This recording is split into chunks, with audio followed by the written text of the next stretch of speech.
এখন এটা আসলে দুর্ভাগ্যজনক এবং আমি তাদেরকে সমবেদনা জানাই এবং সহমর্মিতা প্রকাশ করছি।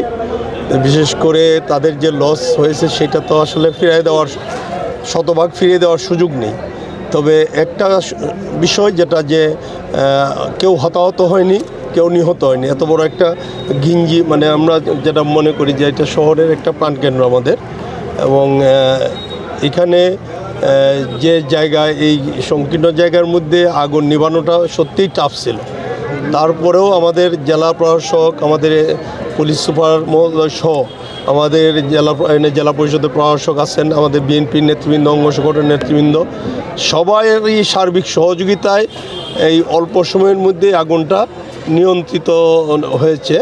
এবং বিশেষ করে প্রায় 7টা ইউনিট আমাদের ফায়ার ব্রিগেডের 7টা ইউনিট আছে।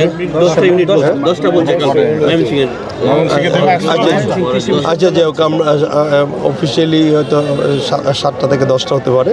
তো এই ব্রিগেডগুলি আমরা যে এত অল্প সময়ের মধ্যে আমরা পাবো এটা কিন্তু আশা করি নাই।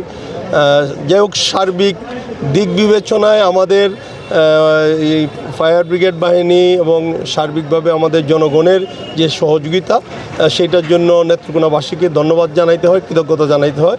তবে আমরা মর্মাহত যারা এখানে ক্ষতিগ্রস্ত হয়েছেন, বিশেষ করে এই ঘরগুলির মালিক এবং এখানে যারা ব্যবসায়ী আছেন, তারা চরমভাবে ক্ষতিগ্রস্ত হয়েছেন। তাদের চেহারায় আমরা দেখতে পাচ্ছি, দু একজনের সাথে ইতিমধ্যে আমরা কথা বলেছি এবং দৃশ্যটা আমরা সচক্ষে দেখলাম।